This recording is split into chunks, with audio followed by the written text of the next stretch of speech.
আসসালামু আলাইকুম লার্নার্স, আশা করি সবাই ভালো আছেন। আমার চ্যানেলের পক্ষ থেকে সাদিয়াস ফর্মুলা চ্যানেলের পক্ষ থেকে আপনাদেরকে জানাই স্বাগতম এবং শুভেচ্ছা। আমরা এতদিন মেলচিম্প নিয়ে যে ধরনের লেসনগুলো দেখেছি এবং শিখেছি, আশা করি আপনারা ভালোভাবে সেগুলো বুঝতে পেরেছেন এবং আপনারা আপনাদের নিজেদের মতো করে আপনাদের কাজে অ্যাপ্লাই করতে পারবেন এবং বিভিন্ন মার্কেট প্লেসে এই নিয়ে আশা করি আপনারা কাজ করতে পারবেন। আমি যতটুকু সম্ভব আপনাদেরকে হেল্প করার চেষ্টা করেছি এবং আপনাদের সুবিধার্থে আমি বাংলায় খুবই সহজ সরল ভাষায় আপনাদেরকে বুঝিয়ে আমি ভিডিও আপলোড দিয়েছি বা লেসনগুলো তৈরি করেছি। তো আশা করছি আপনারা সেগুলো ভালো মতোই দেখেছেন, বুঝেছেন। তো সেই সূত্র ধরে আজকে আমরা দেখব যে আমরা মেইলচিম্পকে আমাদের ওয়ার্ডপ্রেস সাইটের সাথে কিভাবে কানেক্ট করতে পারি। আমি এটা আপনাদেরকে আগেই দেখাতে চেয়েছিলাম, কিন্তু আমার ওয়েবসাইটটা আমি ঠিক ম্যানেজ করতে পারিনি, তাই আমি দেখাতে পারিনি। তো আমরা প্রসেসটা দেখে রাখি, এভাবে করলে কানেক্ট হয়ে যাবে। তো এই ফার্স্টে আমি আমার ওয়ার্ডপ্রেস সাইটের ড্যাশবোর্ডে চলে যাব। আচ্ছা, এখানে ভালো কথা মনে রাখতে হবে যে ক্লায়েন্টের কাছ থেকে আমরা তার ওয়েবসাইটের লগ ইন ইউআরএল এবং লগ ইন ডিটেলসটা নিয়ে রাখবো, ইউজার নেম এবং পাসওয়ার্ডটা নিয়ে রাখবো। কারণ তার লগ ইন না থাকলে এবং পাসওয়ার্ড জানা না থাকলে, ইউজার নেম পাসওয়ার্ড জানা না থাকলে আমরা তার ড্যাশবোর্ডের অ্যাক্সেসটা করতে পারবো না। এক্ষেত্রে ক্লায়েন্ট আপনাকে বলতে পারে যে তুমি মেলচিম্পের কাজ করবে, তুমি কেন আমার ওয়েবসাইটের অ্যাক্সেস চাচ্ছ। তো আপনি সেক্ষেত্রে তাকে বুঝিয়ে বলবেন যে ওয়ার্ডপ্রেসের ড্যাশবোর্ডে আমাদের কাজ করতে হবে, মেলচিম্পে কানেক্ট করতে হলে তো আমার সেটা প্রয়োজন। আচ্ছা, তাহলে আমরা এখান থেকে প্লাগইনসে যাব, যে আমরা অ্যাড নিউ দিব।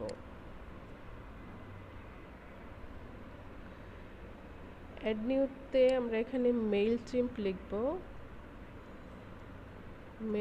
লিখব,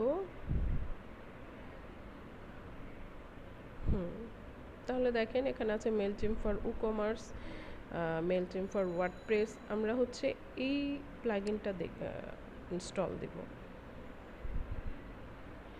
তারপর এটাকে আমরা অ্যাক্টিভেট করব। আচ্ছা, এখানে আমাদের এই যে প্লাগইনটা আমাদের এখানে চলে এসেছে। তো এইটার উপর ক্লিক করলে, মেইলচিম্পের উপর ক্লিক করলে আচ্ছা দেখাচ্ছে স্ট্যাটাস নট কানেক্টেড, ঠিক আছে। তো এপিআই কি, এখানে একটা এপিআই কি লাগবে, এটা সাধারণত খালি থাকে, আমি একবার বসিয়েছিলাম। আচ্ছা, এইটা হচ্ছে এখানে এপিআই কি লাগবে। তো এই এপিআই কিটা আমরা কোথায় পাবো? তো মেইলচিম্পের এপিআই কি পাওয়ার জন্য আমাকে যেতে হবে মেইলচিম্পে। সেখান থেকে আমরা এই আইকনের উপর ক্লিক করলে অ্যাকাউন্টে যাব। অ্যাকাউন্টে গেলে আমাদের হচ্ছে এক্সট্রা থেকে এই যে এপিআই কিজ, আচ্ছা এইখানে দেখেন একটা ক্রিয়েট করা আছে। আচ্ছা, আমি যদি এটাকে কেটে দেই,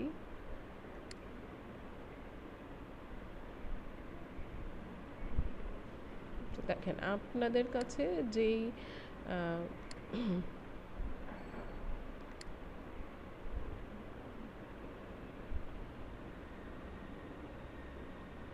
আচ্ছা, আপনাদের কাছে যে ইন্টারফেসটা আপনারা এখানে আসলে দেখবেন সেটা হচ্ছে এমন যে you don't have any active API keys. এর জন্য আমাকে একটা কি ক্রিয়েট করে নিতে হবে।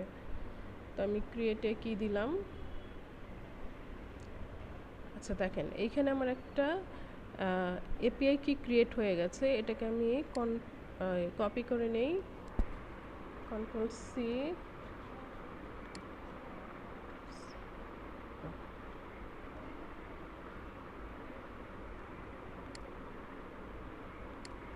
কন্ট্রোল ভি, ঠিক আছে। আমি আমার এপিআই কিটা এখানে দিয়ে দিলাম, তারপর সেভ চেঞ্জেস দিয়ে দিলাম।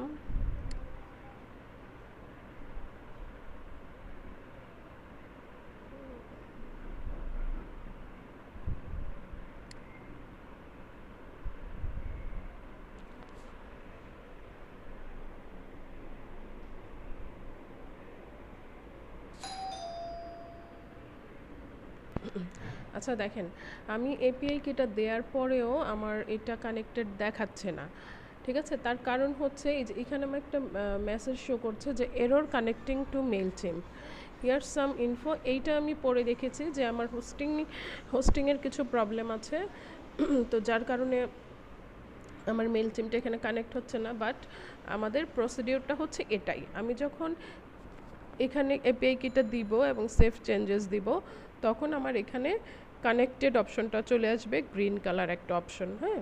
তারপরে আমার যে মেইলচিম্পের লিস্ট আছে সেই লিস্টটা এখানে চলে আসবে। জাস্ট এতটুকুই অপশন, এর বাইরে আর কোনো অপশন নেই। তো লার্নার্স, এটাই হচ্ছে আমাদের ফুল প্রসিডিওর। এর বাইরে আর কোনো কিছু আপনাকে করতে হবে না। আমি তারপরেও আপনাদের বোঝার সুবিধাটা আবার বলছি যে আপনি মেইলচিম্প প্লাগইনটা ইনস্টল করার পরে আপনাকে অ্যাক্টিভেট করে নিতে হবে। তারপর হচ্ছে এই মেইলচিম্প থেকে আপনি এরকম হোভার করলে আপনার সাইডে যে উইন্ডোটা আসবে সেখান থেকে আপনি মেইলচিম্পটা সিলেক্ট করবেন। করার পরে আপনার এখানে জাস্ট এই পেজটা আসবে এবং আপনি এখান থেকে গিয়ে এই এক্সট্রা থেকে এপিআই কিটা নিয়ে এখানে বসিয়ে দিবেন, তারপরে সেভ চেঞ্জেস। এইটা করার পরেই আপনার এখানে